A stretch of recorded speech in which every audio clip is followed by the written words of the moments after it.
जब उसने दरवाजा खोला तो पाया कि बाहर कोई नहीं था, लेकिन दरवाजे के पास मैट पर एक लिफाफा रखा हुआ था जिसमें एक चिट्ठी थी। यह बात अजीब थी क्योंकि ऐसा पहले कभी नहीं हुआ था। उसने लिफाफा उठाया और अंदर चली गई। सुबह का समय था और वह नाश्ता कर रही थी। उसने लिफाफा मेज पर रख दिया और बर्तन धोने चली गई। बर्तन धोने के बाद वह वापस आई तो लिफाफा देखकर उसने उसे खोलने का सोचा।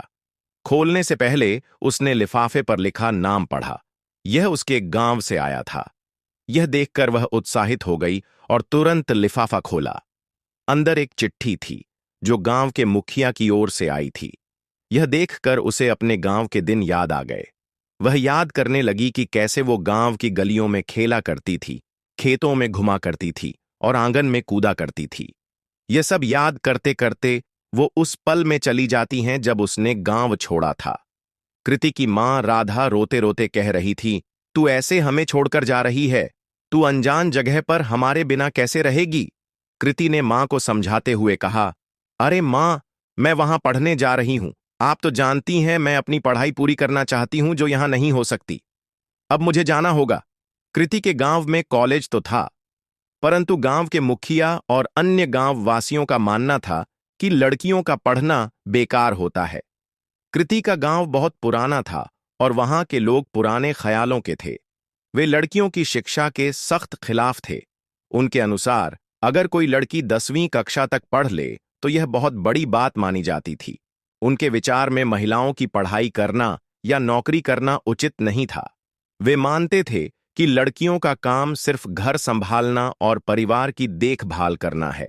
शिक्षा को वे लड़कों का अधिकार मानते थे और लड़कियों को पढ़ाने में समय और पैसे की बर्बादी समझते थे। गांव में अगर कोई लड़की पढ़ाई में आगे बढ़ने की कोशिश करती तो समाज के लोग उसे ताने मारते और उसके परिवार पर दबाव डालते। इस सोच के कारण कई लड़कियों के सपने अधूरे रह जाते थे। गांव के बुजुर्गों का मानना था कि पढ़ाई लड़कियों के लिए नहीं है, क्योंकि उनका जीवन शादी के बाद केवल घर गृहस्थी में ही बीतना है।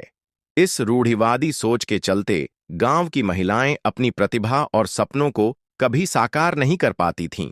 इन सब के बावजूद कृति पढ़ाई करना चाहती थी। वह इस पुरानी सोच के खिलाफ थी। गांव के लोग उसकी इस सोच और फैसले के खिलाफ थे, लेकिन कृति ने ठान लिया था कि वह उच्च शिक्षा के लिए गांव छोड़ देगी। उसका सपना था एक जासूस बनने का और वह इसे पूरा करना चाहती थी। कृति के माता पिता बाकी गांव वालों से अलग थे। वे पुराने ख्यालों को नहीं मानते थे और अपनी बेटी की पढ़ाई के लिए पूरी तरह से तैयार थे। उन्होंने कृति के सपनों को समझा और उसका समर्थन किया। जब गांव वालों ने कृति के माता पिता को ताने मारे और उन्हें डराने की कोशिश की, तो भी वे डटे रहे। कृति के माता पिता ने फैसला किया कि वे उसे मुंबई भेजेंगे, जहां वह अपनी पढ़ाई पूरी कर सके और जासूस बनने का अपना सपना साकार कर सके। यह उनके लिए आसान नहीं था, लेकिन अपनी बेटी के भविष्य के लिए उन्होंने हर मुश्किल का सामना करने का निश्चय किया। कृति के इस साहस और उसके माता पिता के समर्थन ने यह साबित कर दिया कि अगर हिम्मत और विश्वास हो तो कोई भी सपना पूरा किया जा सकता है। कृति गांव से निकलते हुए वर्तमान में लौट आती है, जहां वो टेबल के पास हाथ में चिट्ठी लिए एक कुर्सी पर बैठी थी। कृति को किताबों और कहानियों में गहरी दिलचस्पी थी। जब उसने पहली बार एक जासूसी उपन्यास पढ़ा तो उसने ठान लिया कि वह एक जासूस बनेगी। लेकिन यह सपना पूरा करना आसान नहीं था। गांव वालों की आलोचना और तानों के बावजूद कृति ने कभी हार नहीं मानी। अब जब वह मुंबई में थी तो उसे अपना पुराना संघर्ष याद आ रहा था। वह सोच रही थी, अगर माँ पापा का साथ न होता तो शायद मैं कभी अपने सपने को साकार नहीं कर पाती। कृति की आंखें नम हो गई थीं। उसने जब खत पढ़ा तो उसे पता चला कि उसके गांव में कुछ दिनों से अजीब घटनाएं घट रही थीं। उसमें लिखा हुआ था कि 2 लोगों की मौत भी हो गई थी। यह पढ़कर कृति आश्चर्य में पड़ गई। इसका पुलिस भी अभी तक पता नहीं लगा पाई थी। गांववासी सब डरे हुए थे क्योंकि उन्हें कुछ समझ नहीं आ रहा था। खत के द्वारा गांव वालों ने कृति से माफी मांगी थी और उससे विनती की थी कि वो उनकी मदद करे और गांव आकर इस केस पर तहकीकात करें। ये सब पढ़कर कृति सोच में पड़ गई थी। ये वही लोग थे जो उसके पढ़ाई के खिलाफ थे, और आज वही लोग उससे मदद मांग रहे हैं। कृति ने बहुत सोचा और फिर तय किया कि वह अपने सहकर्मियों से इस विषय पर बात करेगी। उसने सुबह जल्दी उठकर खुद को तैयार किया और अपने ऑफिस पहुंची। वहां उसने अपने सहकर्मियों को बताया कि उसके गांव के लोग, जो कभी उसकी पढ़ाई के खिलाफ थे, अब उसे गांव बुला रहे हैं। वजह यह थी कि गांव में एक बड़ा मामला सामने आया था, जिसे सुलझाने के लिए उन्हें कृति की मदद चाहिए थी। उसने अपने सहयोगियों से सलाह ली, क्या मुझे अपने गांव जाना चाहिए? ये वही लोग हैं जो कभी मेरी पढ़ाई के खिलाफ थे। अब जब मैं एक जासूस बन चुकी हूं, तो वे मेरी मदद मांग रहे हैं। सहयोगियों ने उसकी स्थिति को समझते हुए कहा, कृति, यह तुम्हारे लिए एक बड़ा मौका है। जो लोग कभी तुम्हारे खिलाफ थे, अब उन्हें दिखाने का समय है कि तुमने क्या हासिल किया है। इससे न केवल उनकी सोच बदलेगी, बल्कि गांव की लड़कियों को भी प्रेरणा मिलेगी। कृति ने उनकी सलाह मानी और तय किया कि वह गांव जाएगी। उसने सोचा, यह मेरे लिए सिर्फ एक मामला सुलझाने का नहीं, बल्कि उनकी सोच बदलने का भी मौका है। आखिरकार कृति पूरी तरह तैयार थी। उसने अपने माता पिता को इस फैसले के बारे में बताया और वे भी इस पर गर्व महसूस कर रहे थे।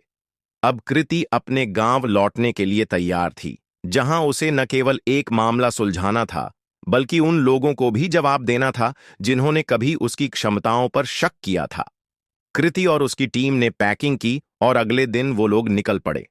स्टेशन पहुंचकर जब टिकट काटने का समय आया, तब उनमें से एक ने कृति से गांव का नाम पूछा, तो वह गांव का नाम सुनकर वह हक्का बक्का रह गए। उसने कहा, ऐसा नहीं हो सकता। जब कृति के सहकर्मी वीर ने उसे गांव का नाम पूछा, तो कृति ने अपने गांव का नाम पालनपुर बताया। यह सुनकर वीर हक्का बक्का रह गया। उसने कहा, क्या ऐसा नहीं हो सकता? कृति ने आश्चर्य होकर पूछा, क्या नहीं हो सकता? वीर ने हंसते हुए कहा, मैं तो रिएक्शन दे रहा था। मैंने ये नाम पहले कभी नहीं सुना। हाँ हाँ हाँ। वीर एक हंसमुख व्यक्ति था। वह हर बात को मजाक में लेता था और अपनी बातों से लोगों को हंसाता रहता था, इसलिए सभी उसे प्यार से कॉमेडी किंग कहते थे। सभी उसके मजाक पर जोर जोर से हंसने लगे। कृति के टीम में वीर के अलावा भी 3 लोग थे।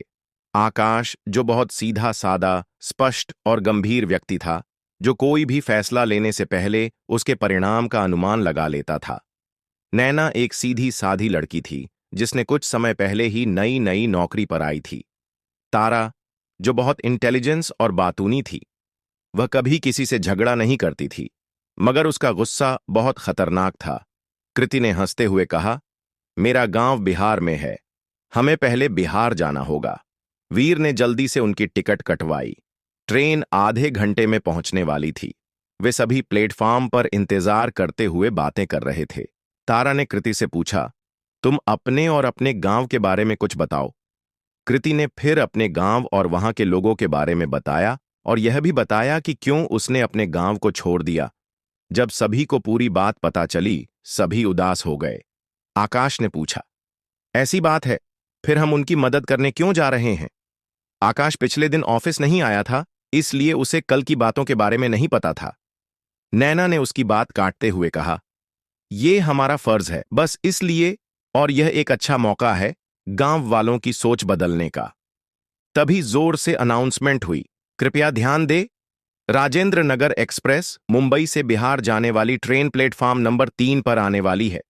यह सुनकर सारे लोग खड़े हो गए और अपना सामान लेकर तैयार हो गए। कुछ ही पलों में ट्रेन आ गई और वे सब जाकर अपनी सीट पर बैठ गए। फिर क्या था? ट्रेन ने एक सीटी बजाई और निकल पड़ी। वे अब अपनी यात्रा पर निकल चुके थे।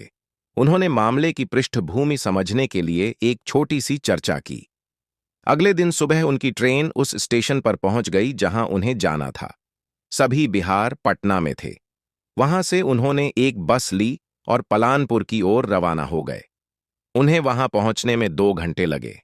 कृति वहां 10 साल बाद जा रही थी। वह उत्सुक थी और साथ ही चिंतित भी कि उसे देखकर सबकी प्रतिक्रिया कैसी होगी। जैसे ही वह गांव में दाखिल हुई, सड़कों पर सन्नाटा था। बाहर कोई दिखाई नहीं दे रहा था। गांव काफी बदल चुका था। गांव अब पहले जैसा नहीं रहा। कच्ची सड़कों की जगह अब पक्की सड़कें बन चुकी थीं। पुराने मिट्टी के घरों की जगह पक्के मकानों ने ले ली थी। जहां पहले हर घर के बाहर बैलगाड़ियां खड़ी रहती थीं, वहां अब मोटरसाइकिलें और छोटे वाहन दिखाई देने लगे थे। खेतों के किनारे बड़े बड़े बिजली के खंभे खड़े थे और गांव में बिजली की व्यवस्था हो चुकी थी। गांव का तालाब, जो कभी बच्चों की किलकारियों से गूंजता था, अब शांत और वीरान था।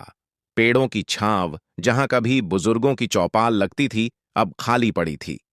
दुकानें भी पहले से ज्यादा आधुनिक हो गई थीं और कुछ जगहों पर छोटे छोटे मॉल जैसे दिखने वाले स्टोर खुल चुके थे। गांव का यह बदलाव कृति को हैरान कर रहा था। वह सोच रही थी कि क्या यहाँ के लोग भी इतने ही बदल गए होंगे जितना यह गांव। कृति का पुराना घर गांव के बीचों बीच स्थित था। यह घर न केवल बड़ा था, बल्कि बेहद खूबसूरत भी था। लाल ईंटों से बना वह 2 मंजिला घर दूर से ही अपनी अलग पहचान बना लेता था। घर के चारों ओर खुला आंगन था, जहां कृति बचपन में अपने दोस्तों के साथ खेला करती थी। घर के सामने एक बड़ा बरामदा था, जहां उनकी दादी चारपाई पर बैठकर सर्दियों में धूप सेंकती थीं। बरामदे के किनारे लगे तुलसी के चौरे के पास कृति रोज सुबह पूजा किया करती थी। घर के अंदर लकड़ी के नक्काशीदार दरवाजे और खिड़कियां थीं, जो उसकी बचपन की यादों को ताज़ा कर देती थीं। पीछे के हिस्से में एक बड़ा बगीचा था, जहां आम, अमरूद और जामुन के पेड़ लगे थे।